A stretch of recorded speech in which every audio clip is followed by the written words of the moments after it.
अस्सलामुअलैकुम everyone, this is me Hina Niazi और मेरे साथ हैं चौधरी इरफान ज़हीर और आप लोग देख रहे हैं show time with Rameez Raja T20 world cup special. सबसे पहले तो वेलकम बैक। मुझे लगता है आपने जैसे लैंड किया आपने सेट पे लैंड किया है। हाँ बिल्कुल, मैं सुबह ही पहुंचा हूँ और ओबियसली आते साथ फिर पहला काम था कि काम पे आना था। So how was your trip? और फिर पाकिस्तान का सुपर 8 में ना पहुंचना, आप तो बहुत खुशी खुशी गए थे कि फाइनल के बाद आएंगे। ना it was amazing trip. Obviously आपको काम करने का, सीखने का बहुत कुछ मिलता है। बस इसमें कमी ये रहेगी कि पाकिस्तान नहीं जीत पाया और ख़ास तौर पे पाकिस्तान और इंडिया का जो मैच था, रमीज़ भाई भी उधर मौजूद थे, जो बज़ था, जो वाइब थी, जो एटमॉस्फेयर था, मैंने अपनी ज़िंदगी में ऐसा नहीं देखा।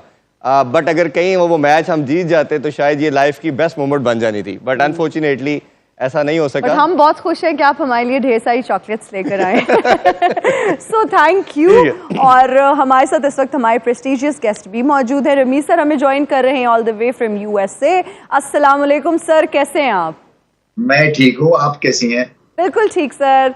और आपसे हम बात करेंगे, अजहर अली साहब हमारे साथ स्टूडियोज में मौजूद हैं, इजहार बाजवा साहब भी हमारे साथ मौजूद हैं। कैसे हैं आप दोनों? अल्हम्दुलिल्लाह। अभी भी खुश हैं क्या?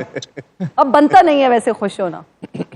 जब टीम निकल गई हमारी तो अब उस तरह खुशी तो नहीं मुझे है। जैसे पता चला ना हमारी टीम बाहर हो गई, मैंने साथ ही टिकट कटवाई, मैंने कहा वापस चले। हमें पता चला था कि आप फाइनल के बाद आएंगे और आप जो इधर, उससे पहले डिस्कशन भी हमारी होती थी ऑफ कैमरा, तो थोड़ा सा रियलिस्टिक भी होते थे, लेकिन कभी कभी कहते थे कोई पता नहीं है, पाकिस्तान की टीम बहुत अनप्रिडिक्टेबल है, तो फाइनल में भी जा सकती है। तो ये तो लास्ट टाइम का फाइनल हम खेले हुए हैं और बड़ा एक चांस था कि लगती टीम फिर भी हमारी, देखा जाए ऑन पेपर देखे तो ओबियसली एक अच्छी साइड थी, बट दोनों मैचेस हम अपने हाथ से गंवाए मैचेस, तो बड़ा एक बिल्कुल। और अब कल की अगर हम मैच की बात करें रमीज़ सर, जो कि मुझे नहीं लगता कि अब कोई मैटर करता है उसका होना या ना होना, और कहा यह जा रहा है कि बारिश की प्रिडिक्शन है, आज का मैच भी नहीं हुआ, फिर कल के अगर मैच की बात करें वो भी नहीं हो पाया।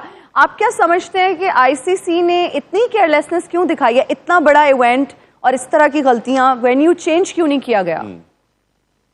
देखिए, बहुत सारी चीजें जो है ना from administrative point of view बेहतर होने वाली हैं, इसीलिए जो फुटबॉल है और आपकी रग्बी जो है ना, ये बहुत आगे निकल गए हैं, क्योंकि ये उसी वक्त डिसीजन ले लेते हैं। और ये नहीं है कि कोई रेड टेप है कि 10 बंदों से पूछना है, उसमें पॉलिटिक्स कई दफा लग जाती है। आपको नजर आ रहा है कि ये गेम जो है ये फैंस और स्पॉन्सर्स चलाते हैं बेसिकली। और चले पाकिस्तान के चांसेस कम थे, मगर फिर भी चांस तो था ना कि एक light at the end of the tunnel वाली बात थी, कुछ भी हो सकता था। मगर जब आपको पता है कि यहाँ पे फ्लडिंग हो गई है, 4 दिन पहले मैच से पहले जो यहाँ पे फ्लोरिडा में होना था, यहाँ पे घुटना घुटने पानी थे, और आपको पता है कि वो ये जो ग्राउंड्स हैं ये आपकी क्रिकेट फ्रेंडली ग्राउंड्स नहीं है, ये कोलैप्सिबल स्टैंड्स हैं। वो जो न्यूयॉर्क की अभी इरफान बात कर रहे हैं, वो स्टैंड्स उतर के और चले भी गए वहां से अगले दिन। सो ये जब आपको पता ही नहीं है कि इसका कैरेक्टर क्या है आउटफील्ड का, और इतना बड़ा टूर्नामेंट है, वहां पे डिसीजन मेकिंग स्ट्रांग होनी चाहिए थी, और वहां पे समहाउ जो है ना, ये हम हमेशा लैक करते हैं कि उसी वक्त हम डिसीजन ले सकें, ताकि ये फैंस देखें जो भी है। ये राउंड देखना चाह रहे थे वो। अब ये राउंड जो है ये न्यूयॉर्क में हो सकता था, वहां आज 100 डिग्री टेम्परेचर है, सूरज निकला हुआ है, तो ये एडजस्ट करना चाहिए था। ये बिल्कुल आप सही कह रहे हैं। सर हमने बात की, दूसरी तरह हमने स्ट्रगल किया, और लास्ट टाइम के दोनों फाइनलिस्ट थे। दूसरा इंग्लैंड भी अगर आज मैच डिलेड हो रहा अगर नहीं होता तो उनके भी चांस जो है वो फाइनल में पहुंचने का खत्म हो जाएगा समहाउ। तो ये इस तरह का वेदर का कैलकुलेशन, इसको देखना, ये उनका पार्ट नहीं है क्या? देखिए, इंग्लैंड के साथ तो बहुत बड़ी बैड लक होगी। वो तो सिर्फ एक ऑस्ट्रेलिया वाला मैच हारे जो कि इधर वे जा सकता है, दोनों स्ट्रॉन्ग टीमें सी हार गई। लेकिन उनके जो 2 वीकर मैच थे, अगर वो एक तो कनाडा से स्कॉटलैंड से हो गया, अब ये वाला अगर हो जाता है, अभी स्टिल चांसेस हैं कि हो सकता है मैच हो जाए, लेकिन अबेंडेंट हो जाता है तो I think England will be very unlucky to not to have the chance, कि उन्होंने रन रेट भी अपना सही कर लिया। अब उनका एक ऐसा मैच है जो they are expected to win, but वो नहीं हो पाएगा। और ये तो चलें एक बारिश हुई है ना, ज़्यादा फोरकास्ट ज़्यादा दिनों की नहीं है, लेकिन जो फ्लोरिडा में थी वो तो पहले से फोरकास्ट पूरे वीक की थी, और इसमें एक मैच नहीं हो रहा, सारे मैचेस ही ऑलमोस्ट आज भी हो गया, और मोस्ट प्रोबेबली कल की भी फोरकास्ट है पाकिस्तान का, कल मैच भी नहीं होता। तो ना सिर्फ कल का मैच पाकिस्तान के लिए इम्पोर्टेंट था जो होने जा रहा है, और जो कल गुजर गई है उसमें भी इम्पोर्टेंट था। तो इतने सारे अगर मैच जिससे टूर्नामेंट इतना ज़्यादा इफेक्ट हो रहा हो, तो आई थिंक कि वो वाले एटलीस्ट आप मैच चेंज कर सकते थे। जी। लेकिन नहीं किए। और बड़ी सारी इस वर्ल्ड कप में जो है वो चीज़ें होनी चाहिए थी जो नहीं की गई। आई थिंक कि इतने बड़े इवेंट के अंदर आप इतना ज़्यादा नहीं दे सकते, क्योंकि आईसीसी बड़े अरसे से कि नया तो है नहीं है, इतना पुरानी मैच्योर्ड है। इनको ये करना चाहिए था, इनको बेहतर करना चाहिए था, इन चीज़ों को, पिचेस को बेहतर करना चाहिए था। लेकिन अनफॉर्चुनेटली अभी तक का जो वर्ल्ड T20 गुजरा है उसमें काफ़ी सारी ऐसी चीज़ें हुई हैं जो कि अभी don't expect in a world बड़े इवेंट में कि वो होनी चाहिए। अच्छा इजहार बाजवा साहब, जब हम अपनी टीम की परफॉर्मेंस की बात करते हैं तो अब ये सुनने में खबरें आ रही हैं कि बड़े लेवल पर तब्दीलियां होने जा रही हैं, आप क्या चेंजेस एक्सपेक्ट कर रहे हैं अब टीम में? ऑनेस्टली मेरा नहीं ख्याल कोई बहुत ज़्यादा चेंजेस होंगी। हमेशा से हमने एक ट्रेंड देखा है कि जब भी कोई इस तरह का टूर्नामेंट होता है उसमें हम अंडर परफॉर्म करते हैं। एक तो कैप्टन को चेंज कर दिया जाता है, उसके अलावा 2-3 जो होते हैं इंपॉर्टेंट प्लेयर्स उनको आप एज अ सेक्रीफिशियल गोट बना के उनको आप ड्रॉप कर देते हैं या उनको पीनलाइज कर देते हैं किसी तरह। अदरवाइज़ ज़्यादातर कोर तो वही रहता है। जो बात रमीज़ भाई और अज़हर भाई कहते हैं उसमें थोड़ा ये ऐड करना चाहूँगा कि शायद जो एक्साइटमेंट थी या एंथुजियाज़म था कि क्रिकेट को हमने अमेरिका की सरजमीन पे लेके आना है वर्ल्ड कप को, उस सिलसिले में जो शायद उस हवाले से प्रेपरेशंस थी वो इतनी अच्छी नहीं की जा सकी। उनका भी पहला एक्सपीरियंस था वर्ल्ड कप होस्ट करने का, तो पिचेस के हवाले से बड़ी क्वेश्चन मार्क रेज किए गए। आउटफील्ड का मसला था, स्लगिश थी का काफी, इशू था, ग्राउंड्स का इशू था। उस तरह के जिस तरह के international cricket playing test playing nations के क्रिकेट ग्राउंड होते हैं उस तरह के ग्राउंड भी नहीं थे, पिचेस भी उस तरह की नहीं थी। साथ ही साथ ये एक बड़ा ही इंपॉर्टेंट पॉलिसी डिसीजन है, और जब भी आप किसी भी इस तरह के बड़े टूर्नामेंट के फिक्सचर्स लिस्ट डिसाइड करते हैं तो नॉर्मली जो ग्राउंड होता है, वेन्यू होती है या टाइमिंग्स होते हैं वो लॉक इन हो जाते हैं।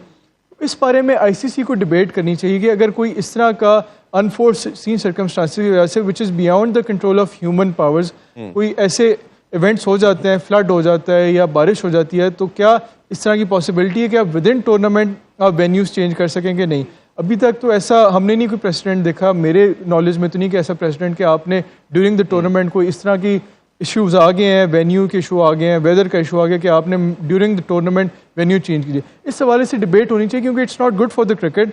चलिए पाकिस्तान को तो आप कह सकते हैं कि हमें यूएसए और इंडिया के खिलाफ इनमें से कम कोई एक मैच से जीतना चाहिए था, लेकिन आप इंग्लैंड फैंस के, क्रिकेट फैंस के पॉइंट ऑफ व्यू से देखें तो अगर वो इस तरह नहीं क्वालिफाई कर जाते तो उनके लिए बहुत ही एक हार्ड लक होगी, क्योंकि ऑस्ट्रेलिया एक टफ टीम है। जो बाकी जो थे उनके जो मैचेस वो अगर वॉश आउट हो जाते हैं और स्कॉटलैंड को एज मिल जाते हैं तो that's not good for their fans. बिल्कुल रमीज़ भाई, आपसे ये जानना चाहेंगे, जब भी टीम हारती है तो बात की जाती है जी अब रीबिल्डिंग फेज है, सब कुछ किया जाएगा। अच्छा, चेयरमैन साहब ने 2 बातें की, इंग्लैंड टूर पे थे तो उन्होंने कहा कि आपने टीम को कुछ नहीं कहना, आपने क्रिटिसाइज नहीं करना, ये वर्ल्ड कप लेके आएगी। पाकिस्तानी टीम 2 मैच हारी तो इन्होंने कहा जी बड़ी सर्जरी होगी। ऑब्वियसली मैच के बाद इन्होंने ये बात की। ये चेयरमैन ज़का अशरफ साहब ने जब पाकिस्तान वर्ल्ड कप खेल रहा था, जब इस तरह की स्टेटमेंट बाबर आजम के हवाले से आई, हमने बहुत बात की कि इवेंट के बाद ऐसी हेड की तरफ से बात करनी चाहिए। ड्यूरिंग अगर आप गेम या किसी भी टूर्नामेंट के दरमियान आप बात करेंगे वो प्लेयर के मोराल को गिराएगी, उनको नीचे करेगी। तो ये ड्यूरिंग अभी वर्ल्ड कप चल रहा है, इस तरह की स्टेटमेंट आपको लगता है? और आज की खबर ये है कि सेंट्रल कॉन्ट्रैक्ट को भी रिवाइज करने की बात कर दी गई है कि अभी कुछ लड़कों को सोच रहे हैं कि उनको रोकना चाहिए या शायद उनको रिव्यू करेंगे। तो ये सारी बातें आपको लगता है ड्यूरिंग वर्ल्ड कप जेब नहीं देती? देखिए, कई दफा फ्रस्ट्रेशन होती है, आप बात कर जाते हैं, और मेरा तो ख्याल ये है कि ना तो प्लेयर्स को, एक्स प्लेयर्स को खासतौर पे बहुत ही केयरफुली अपने जो भी आपने नैरेटिव बिल्ड किया है ना, वो सच्चाई के ऊपर बेस होना चाहिए जो भी आप बात करना चाहते हैं। सो अगर आपका दिल मांग रहा है कि जी सर्जरी होनी है, वो आप अपने पास रखें ना उस कार्ड को, और उसको ओपन ना करें अभी, इसलिए कि वैसे ही ये टीम हिली हुई है और ये बड़ी देर से टीम हिली हुई है बिकॉज कांस्टेंट चेंजेस हो रही थी एट द पीसीबी लेवल। और ये हो ही नहीं सकता है कि ये वहां पे एक तरह से इस तरह का तूफान मचा हो रिगार्डिंग एडिशन और ये टीम इफेक्ट ना हो, और फिर उसमें जो है आपको कंफ्यूजन दिखा है रिगार्डिंग सिलेक्शन, रिगार्डिंग लोगों को वापस बुलाना, और फिर एक मैच हारे और बड़ी देर से ये हो रहा है कि बॉर्डर लाइन हमारी परफॉर्मेंसेस चल रही हैं। सो ये तो वेकअप कॉल बहुत पहले से आपको मिल रही थी, रिएक्ट अब आप ये, और फिर ये नी जर्क रिएक्शन होगा। आप मुझसे लिखवा लें कि आप इमोशनल जो है वो डिसीजंस लेंगे, अपने आप को थोड़ा सा टाइम दें। इंग्लैंड भी वर्ल्ड कप के 50 ओवर से बाहर हुई थी, उनकी बटलर की छुट्टी नहीं हुई थी, उन्होंने न्यूक्लियस वही रखा था और आगे फिर गलतियों को दूर करके और उसको फिर से एक तरह से रिविजिट किया था कि किस तरह से हम आगे बढ़ सकते हैं। तो मैं समझता हूं कि ये इस वक्त जो है ना, इतनी बड़ी स्टेटमेंट्स देने की जरूरत ही नहीं है आपको। आप देखें कि पीछे काम कौन कौन से होने वाले हैं, क्योंकि वो जब तक के प्रोसेस आप ठीक नहीं करेंगे, और वो लंबी कहानी है, वो ओवरनाइट नहीं है। तो ये जो आपने माइंडसेट बदलना है, या पिंच हिटिंग को इंप्रूव करना है, या आपने बॉलिंग लेंथ बॉल हमारे बॉलर्स कर ही नहीं सकते हैं मासवाए एक आधे के। सो आपको पता चल रहा है ना कि कितनी गलतियां हैं, और भाई बाकी टीमें देखें वो आगे को जा रही हैं। आप वर्ल्डली मोबाइल है, पाकिस्तान जो है या ठिठर के नीचे आ गई है, और ये सारे अपने टीम हैं लड़के, ये आपके फ्यूचर स्टार्स हैं। मोस्टली ये जो टीम है मासवाए 3-4 के, बाकी आपके फ्यूचर एसेट्स हैं। तो जब आपको पता है कि न्यूक्लियस यही रहना है, तो फिर इनकी डेवलपमेंट होनी है, और इनमें एक क्रिकेट की इंटेलिजेंस जो है ना वो लेके आनी है आपको, जिसको गेम अवेयरनेस कहते हैं। और वो आएगी जब डग आउट में पॉलिटिक्स नहीं होगी, जबरदस्ती सिलेक्शन फोर्स नहीं की जाएगी, इसी तरह से कप्तान नहीं बदले जाएंगे, और फिर आप मौके के ऊपर जो है ना इस टीम को बैक करें, और फिर टीम भी अपने आप को थोड़ा सा इंट्रोस्पेक्ट करे कि क्या हम गलत कर रहे हैं, क्या वही गलतियां दोहराई जा रहे हैं, टेम्परामेंट का इशू है, या आपके पास स्किल का इशू है, एक्सिक्यूशन का इशू है, या आपको गेम की अवेयरनेस नहीं आती है, तो आप हेल्प लें फिर। जी बिल्कुल, आप सही कह रहे हैं। अच्छा अजहर अली साहब, जिस तरह से रमीज सर ने भी कहा, कल भी हम इस पर बात कर रहे थे, तो ये कह रहे थे कि डिसिप्लिन की बहुत ज़्यादा ज़रूरत है इस टीम में। अच्छे, जब हम कोचेस की बात करते हैं, बहुत ज़्यादा ज़रूरी है। आप क्या कहेंगे, क्योंकि अब चैंपियंस ट्रॉफी पर सारी नजरें, और हम इसको होस्ट भी कर रहे हैं। देखिए बिल्कुल ये सारी बातें, डिसिप्लिन एवरीथिंग इज, लेकिन ये आएगा कैसे? ये देखें एक सिस्टम के थ्रू आएगा। ये ऐसा नहीं होगा कि आपको कुछ प्लेयर्स डिसिप्लिन मिल जाएंगे। आई थिंक ओवरऑल बहुत सारी चीजें हैं, even the handling of media, जब आप प्रेस कॉन्फ्रेंसेज में जाते हैं, on end of the field अपने आप को कैसे रखते हैं, ये सारी चीज़ें इसमें शामिल हैं। और लेकिन ये इसकी एक ट्रेनिंग होती है, आप नीचे से ग्रूम होके ऊपर आते हैं। हम सवाए आई डोंट फील कि वी डू, पहले आई थिंक रमीज़ भाई के दौर में स्टार्ट, जब पहले आई थिंक रमीज़ भाई CEO थे अर्ली 2000s में, तो हमने एकेडमीज़ का सिस्टम शुरू किया था।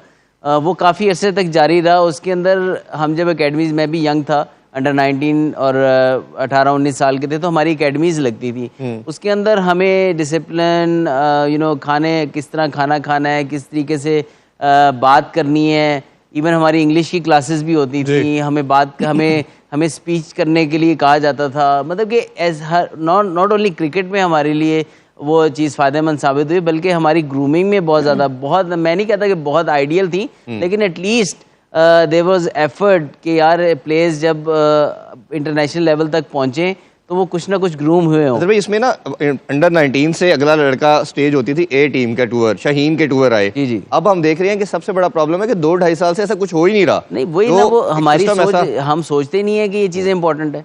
हम काफ़ी सारी चीज़ें हमने ऐसे कर दी, यार ये नहीं है, बस इंटरनेशनल मैचेस हो रहे हैं, बस काफ़ी हैं। भाई इंटरनेशनल मैचेस तो हो रहे हैं, लेकिन उसको फीड तो जब कितनी देर वो प्लेयर चलते रहेंगे, हम बैकअप कैसे तैयार करेंगे? हम अपने अंडर 19 प्लेयर को किस तरह ग्रूम करके शाहीन में लेके आएंगे, किस तरह शाहीन से फिर वो पाकिस्तान टीम में आएगा। एक स्टेजेस होती है ना, वो स्टेजेस हमने किस तरह, पहले अंडर 16 तक के ओवरसीज टूर होते थे, तो आई थिंक वहाँ से बच्चे सीखते थे। मैंने खुद अंडर 15 पाकिस्तान का टूर किया हुआ है, तो एक आप बाहर जाते हैं, आप सीखते हैं, दूसरे कल्चर्स में जाते हैं, आपको दुनिया देखने को मिलती है, उससे आप पॉजिटिव चीज़ें सीखते हैं। हम जो है वो चाहते हैं कि बस डायरेक्ट करके पाकिस्तान खेले प्लेयर, और वो हर चीज़ उस तरह हैंडल करे जिस तरह उसको करनी चाहिए। ऐसे बदकिस्मती से होता नहीं है। और जब हम अपने प्लेयर्स की फिटनेस की बात करते हैं, फिट रहना भी बहुत ज़रूरी है। एक स्पोर्ट्समैन के लिए, एथलीट्स के लिए फिट रहना बहुत ज़रूरी है। और जब फिटनेस की हम बात करते हैं तो न्यूट्रिशन की बात करते हैं। सबसे ज़्यादा जो एक इम्पॉर्टेंट रोल प्ले करता है आपकी डाइट में, वो दूध इज़ रियली इम्पॉर्टेंट। और आप लोगों को यहाँ पर एक खबर देते चलें कि जी एक प्रपोजल आया है, बजट जो हमारा आया उसमें 18% जो है वो अब टैक्स लगाया जाएगा पैकेज्ड मिल्क पर, विच इज़ वेरी अनफेयर। क्योंकि हम अगर मैल न्यूट्रिशन की बात करें और इस तरह की बहुत सारी और डिजीज़ की बात करें, तो वो जन्म ही यहाँ से लेती हैं। और जब हम दूध की बात करते हैं, पैकेज्ड मिल्क की बात करते हैं, हाइजीनिक होता है, साफ़ होता है, उसका इस्तेमाल हमारे लिए आसान है और लोग उस पर ईजिली ट्रस्ट कर सकते हैं। और आई एम श्योर आप सबके घरों में भी इस्तेमाल होता होगा। 90% है ना, देखे दुनिया सारी में ये दूसरा दूध चलता है, पैकेज दूध चलता है। और हमारा पाकिस्तान में अनफॉर्चुनेटली लाइक 90% जो है वो दूसरा गवाले का हम दूध यूज करते हैं। गवाले को, और अगर गवाले के दूध की हम बात करते हैं तो उससे कितनी डिजीजेस होती हैं, वो पता नहीं पानी मिक्स करके या पता नहीं क्या क्या उसमें मिक्स करके बेच रहे हैं, वो हमें नहीं Chemical डाला जाता है, पता। yes. पुटिंग आवर हेल्थ, बिल्कुल एक रिस्क पे हम अपनी सेहत को डाल रहे हैं। तो जो हमारे प्लेयर्स हैं, जब हम फिटनेस की बात करते हैं तो अच्छी डाइट लेना, जब हम इंडियन प्लेयर्स की बात करते हैं, जब हम विराट और बाबर का कंपैरिजन करते हैं तो आप देखें कि विराट कोहली कितना ख्याल रखते हैं अपनी डाइट का, और प्रॉपर उनके फिटनेस ट्रेनर्स हैं और न्यूट्रिशनिस्ट हैं, प्रॉपर उनके कोचेज हैं जिनको बताया जाता है कि आपने किस तरह से फिट रहना है। और आई एम श्योर आप लोग भी अपने घर में जो दूध इस्तेमाल करते होंगे वो पैकेज्ड मिल्क होगा। लेकिन ये कितनी अनफेयर बात है कि गवाले के दूध इस्तेमाल करेंगे गवाले के दूध पर कोई टैक्स नहीं लगाया गया, जो कि आपकी शायद जिंदगी के साथ भी खेलता है, सेहत के साथ भी खेलता है। खुला दूध जो हम इस्तेमाल, हम तो घरों में नहीं करते, बहुत सारे लोग करते हैं, वो कंपैरेटिवली सस्ता तो होता है, लेकिन उसमें क्या जा रहा है ये हमें नहीं सोल्यूशन पता। है ना एक मेरे पास, क्या? कि अगर हम गवाले को पहले चेक कर लें वेदर ही इज फाइलर और नॉट, अगर फाइलर होगा तो फिर उससे दूध लेंगे, नहीं होगा तो नहीं लेंगे।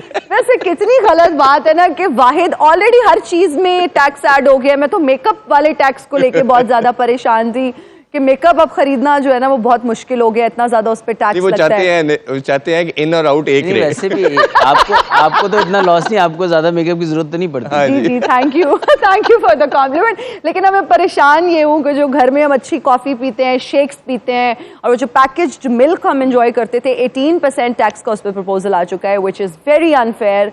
और बहुत सारे लोग जो हेल्थ सेक्टर से रिलेटेड हैं उनके लिए भी बहुत, ये मुझे लगता है बुरी खबर है। yes. और फिटनेस की तो हम बात करते हैं, लेकिन फिटनेस में जितना इंपॉर्टेंट रोल दूध प्ले करता है वो कोई और चीज़ नहीं करती। तो बर्गर की बजाय दूध पे फोकस करना चाहिए। मतलब आप ये कह रहे हैं कि आप वो चीनी के बगैर वाला शेक पिया जा सकता है, प्रोटीन शेक पिया जा सकता है, उसमें That's किसी भी better. फॉर्म में ले, वो लेना प्रोटीन जरूरी है, शेक, हाँ। उसमें भी प्रोटीन है, जो आप वो बर्गर खा रहे हैं किसी फॉर्म में, और वो किस फॉर्म में आप खा रहे हैं, आप जंक कंज्यूम कर रहे हैं। इतना बड़ा बर्गर है, उसमें फिर आप अगर कैलोरीज काउंट की बात करें तो कितनी कैलोरीज उसमें है। वहीं पर अगर आप दूध इस्तेमाल करें और फिर पैकेज्ड मिल्क इस्तेमाल करें तो दैट्स वे बेटर। अदर भाई मेरा ख्याल है वही यूज हमारी जो कॉफी है ना वो हमारी पैकेज्ड मिल्क की हम पीते हैं और बहुत जबरदस्त होती है, उसका टेस्ट भी बहुत। लेकिन अब मुझे लगता है कि हमें कॉफी के लिए भी बहुत नहीं, मेरा मेहनत ख्याल है करनी गवर्नमेंट को उसको रिकंसीडर करना चाहिए और Absolutely. रिव्यू करे इस अपने डिसीजन को, ताकि जो अवेयरनेस लोगों तक मैक्सिमम जाए और लोग सारे इससे फायदा उठा सके। एब्सोल्युटली ठीक। जी। आप फूड के ऊपर ऑब्वियसली जब भी जितना टैक्स लगेगा वो सारी बात है जो कंज्यूमर है उनके ऊपर आएगा, क्योंकि ये डायरेक्टली जो सेल कर रहा है उस पर तो नहीं आएगी, तो जो बोझ है वो तो बायर पे ही आएगा। आई थिंक थोड़ा सा टफ ऑन द और माएँ बायर। बहुत ज़्यादा परेशान है। स्कूल गोइंग जो बच्चे हैं उनके लंच बॉक्सेस जब वो साथ बना के देती हैं, उसमें एक वाटर बॉटल होती है जिसमें अब वो दूध और उसमें कुछ शरबत भी ऐड कर देती हैं, शेक्स बना सकती हैं वो ऐड करके। लेकिन अब वो बहुत ज़्यादा परेशान है, बच्चे जो समर कैंप्स के लिए जाते हैं, गर्मी बहुत ज़्यादा होती है ना। इसमें आपने जिस तरह कहा कि मेरा यूएसए में एक बंदे से मुलाकात हुई, उनकी ये फैक्ट्री थी जो बच्चों की स्वीट्स की फैक्ट्री थी। अच्छा। वो बता रहे थे कि ये यूएस का लॉ है वो सबसे क्रिटिकल आई रखता है इसके ऊपर, बच्चों की स्वीट्स के ऊपर। और पाकिस्तान में मेरा ख्याल है सबसे जो इग्नोरेंट लॉ होगा वो इसके ऊपर होगा। गली मोहल्ले के अंदर आपकी कोई लॉ ही नहीं है, आपको लगता है कोई लॉ है? कुछ भी बेच रहे हैं, क्योंकि वो बच्चों की हेल्थ के लिहाज से सबसे कॉन्शियस है। और हम लोग जो है वो सबसे जिसे इग्नोरेंट कहना चाहिए वो है कि कोई पता ही नहीं है किसी को अच्छा, कितने की इधर कॉफी मजे कैसे की बन रही चीज है कि बच्चा रो रहा है तो वो कन्वीनियंट है ना, आप उसको कैंडी खिला दे दें, दें या आप उसको आजकल तो गैजेट दे दें। खैर ये तो हम एक मैसेज था या एक रिपोर्ट भी थी और एक न्यूज़ भी थी जो हमने चाहा कि आपसे शेयर की जाए, बिकॉज बहुत ज़रूरी है अवेयरनेस के लिए। और आई एम श्योर हमारी गवर्नमेंट इस पर कोई स्टेप लेगी और ये जो टैक्स 18% ऐड कर दिया गया है जिससे हम बहुत ज़्यादा परेशान हैं, I hope and I pray कि ख़त्म कर दिया जाए या इसको कम कर दिया जाए। या पाकिस्तान टीम के हारने के ऊपर टैक्स लग जाए तो शायद काम आ जाए। नहीं, I don't think so, I highly doubt that. अभी लेते हैं एक ब्रेक, हाजिर होंगे ब्रेक के बाद। देखते रहिए show time with Rameez Raja T20 world cup special. And we are right back after the break. You are watching show time with Rameez Raja. जी, बात करें अदर भाई, काफ़ी ज़्यादा ये डिस्कशन होना शुरू होगी कोचिंग की, जैसे बात की। अब मेरा मानना ये है कि कोचेस का रोल सिर्फ टीम को ट्रेन करना नहीं है, आपका सिस्टम नीचे जो है उसको भी देखना है। और अगर हम देख रहे हैं कि गैरी क्रिस्टन का रोल 6 मंथ होगा टेंटेटिव, इसी तरह हम ग्रिस्पी की बात करें तो उनका भी होगा। तो ये जो आपके यंगस्टर को देखना, इनको इंडक्ट करना, ये किस तरह मैनेज हो पाएगा? क्या Azhar Mahmood as assistant coach ये चीज़ें कर पाएंगे? देखिए बड़ा टफ है जब आपका कोच कंट्री में रहे, ज़्यादा टाइम ना स्पेंड करे या बहुत कम टाइम रहे। आई थिंक बड़ा मुश्किल है कि जो टैलेंट आ रहा है उस पर नज़र रखना। बट आई स्टिल बिलीव कि अगर आपका पाथवे बेहतर है और आपका सेटअप अच्छा है तो फिर भी चीज़ें हो सकती हैं। वो अगेन बात वही आ जाती है घूम फिर के वहीं कि आपने किस तरीके से इन चीज़ों को लेकर चलना है। आपका सिस्टम राइट होना चाहिए।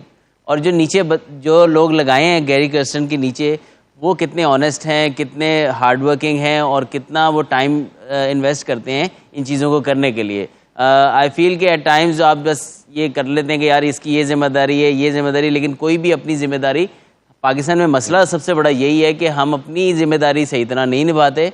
हमारा ये होता है कि दूसरे की डोमेन में घुसने का जो है ना वो आदत ज़्यादा होती है, लेकिन अपना काम हम पूरे तरीके से नहीं करते। तो लेकिन जिसकी जो ड्यूटीज़ हैं, जो उसकी जिम्मेदारी लगाई गई हैं, वो अगर सही तरीके से निभाए तो आई एम श्योर कि वो अच्छे तरीके से इस चीज़ को हैंडल ज़रूर कर सकता है। लेकिन आई स्टिल बिलीव जो हेड कोच है वो वहाँ पर होना बहुत ज़रूरी है। और हेड कोच जो भी आए बाहर से, वो कोशिश करे कि जो लोकल यहाँ पे एक्स क्रिकेटर्स हैं, वो कोचिंग में इंटरेस्टेड हैं, उनको कोचिंग ट्रेन करे। ये नहीं कि नॉलेज तो हर क्रिकेटर के पास होता है, हाँ। लेकिन कोचिंग कैसे करनी है, टीम कैसे चलानी है, उसका पेशेंस लेवल क्या होना चाहिए, किस तरह स्ट्रक्चर बनाना है, उस तरह आपके लोग तैयार होने चाहिए नीचे, ताकि आपको बार बार बाहर ना देखना पड़े। इसी तरह ही आपके फिजियोज हैं, डॉक्टर्स हैं जो स्पोर्ट्स मेडिसिन के हैं, जो अगर बाहर से लेते हैं तो उनकी ड्यूटी भी यही होनी चाहिए कि वो नीचे आपकी लोकल जो ह्यूमन रिसोर्स है उसको रेडी करके, ताकि आपको बार बार बाहर ना देखना पड़े। कोचेस रहेंगे तो करेंगे ना, कोचेस तो लेकिन ये होता नहीं है। हमारे बाहर वाले आते हैं ना, मैं जेन्युइन बात बता रहा हूँ, जो बाहर से लोग आते हैं वो हमारे रंग में रंगे जाते हैं और उनको पता लग जाता है। वो 6 महीने साल गुजारते हैं ना, उनको पता लग जाता है सर्वाइव कैसे करना है और कैसे। उनका भी यही होता है कि उनको भी केयर नहीं होती कि पीछे क्या हो रहा है, कि अपना टाइम कैसे अच्छा गुजारना है, बस दैट्स इट। बिल्कुल। रमीज सर, आप आगे जाके क्या चेंजेस एक्सपेक्ट कर रहे हैं हमारी टीम में? किन प्लेयर्स को आप सोचते हैं कि हमें नहीं देखने को मिलेंगे आगे टीम में? मुझे लगता है कि आपकी मिडिल ऑर्डर में चेंजेस होने की जरूरत है जी। और मुझे तो इस वक्त लगता है कि आप सारे भी मिडिल ऑर्डर को बदल दें तो कोई फर्क नहीं पड़ने वाला है, क्योंकि इतनी देर से ये हिट एंड मिस चल रहा है। फिर आपकी जो स्पिन डिपार्टमेंट है उसमें आपको चेंजेस करनी है। आपको जो है फास्ट बॉलर्स भी जो हैं वो कई जो हैं उनकी फॉर्म स्लिप हो रही है, सो उनको टाइम देना है या उनके साथ काम करना है। और ओवरऑल फिटनेस बहुत बहुत इंपॉर्टेंट है। मैं ये समझता हूँ, आपने बात की ना डिसिप्लिन की, ये मैं मानता हूँ कि जो हमारे जो क्रिकेटर्स है ना, इनको टेनिस प्लेयर्स की तरह होना है।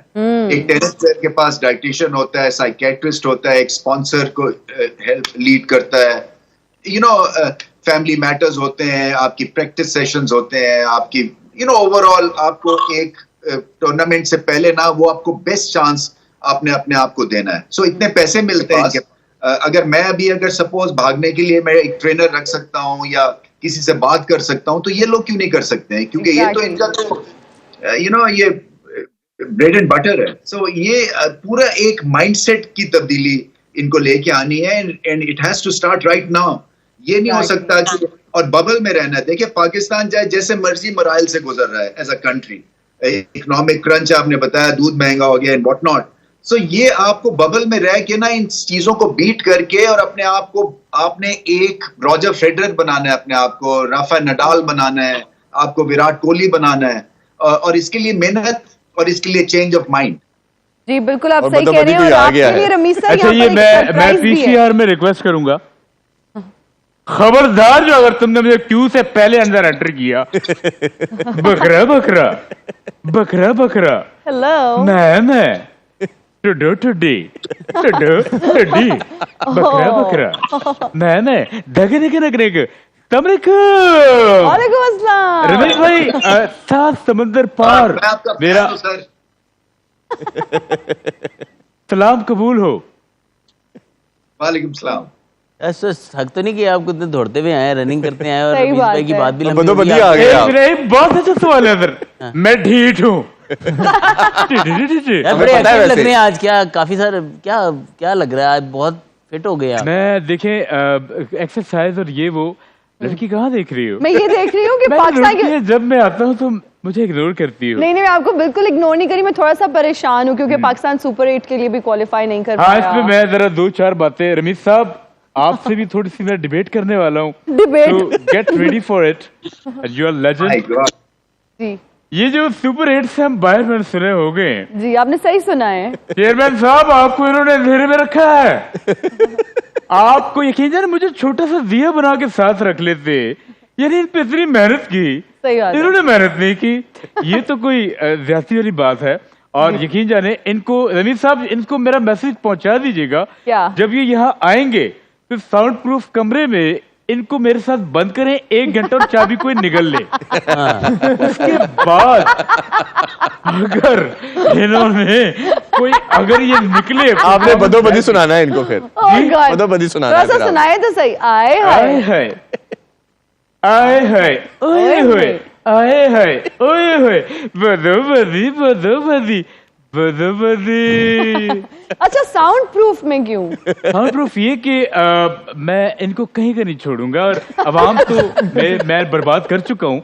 अब जरा मेरे मुंह का जो कैंसर है उनको कानों पे जो पड़े। ये इतनी बड़ी उनके लिए, उनको टॉर्चर देने वाले हैं ना, आई एम श्योर आप अपनी आवाज से। यकीनन। इससे बड़ी सजा नहीं हो सकती उनके लिए। Indeed, young lady, indeed.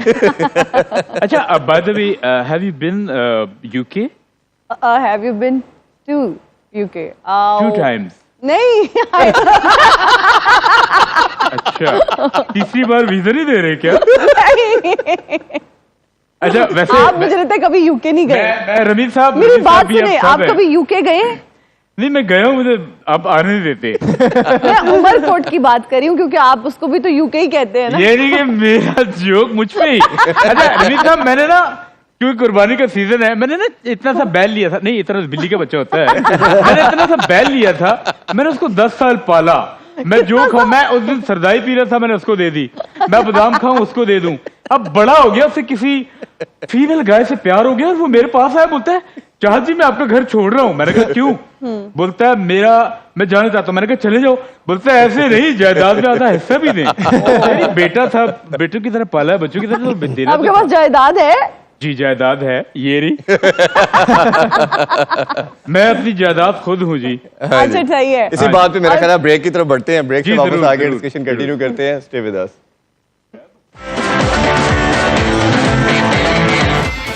And we are right back after the break.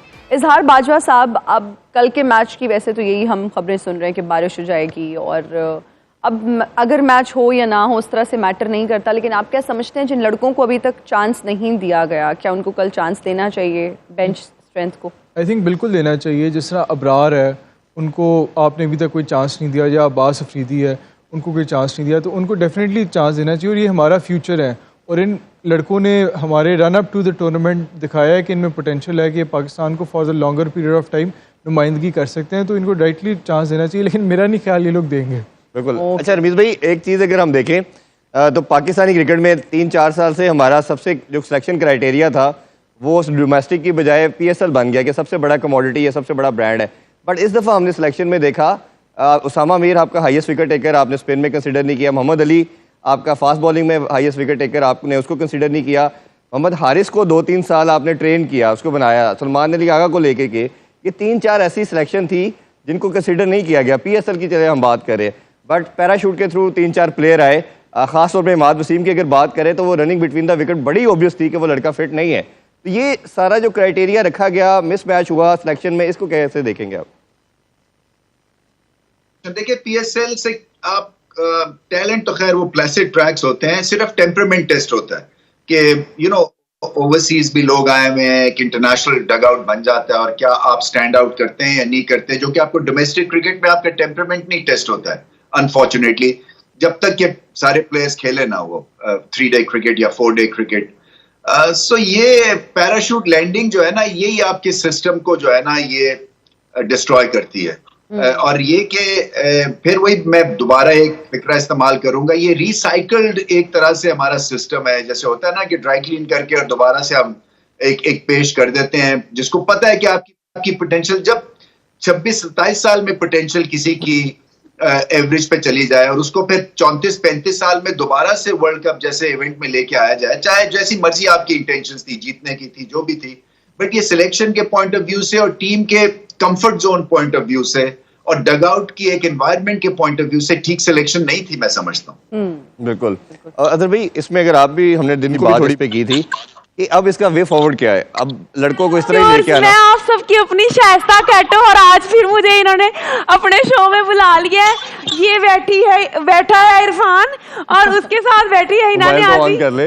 अब मेरे मोबाइल को ना उन्होंने कह दिया नॉट अवेलेबल, मेरे से गलत पासवर्ड लग गया था। हाय रमीज सर, आप वहां जाके बैठ गए हैं। Hello hi.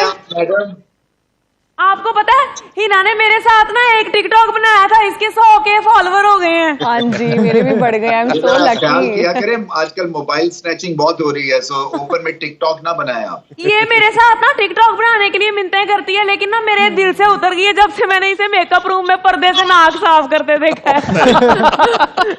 अच्छा व्यूअर्स, ये मेरे साथ बैठे हैं अजहर अली है ना, ये जी जी जी, ये अजहर अली बैट्समैन, और साथ इजहार बाजवा बॉलर बैठे हुए हैं। बड़े बड़े क्रिकेटर।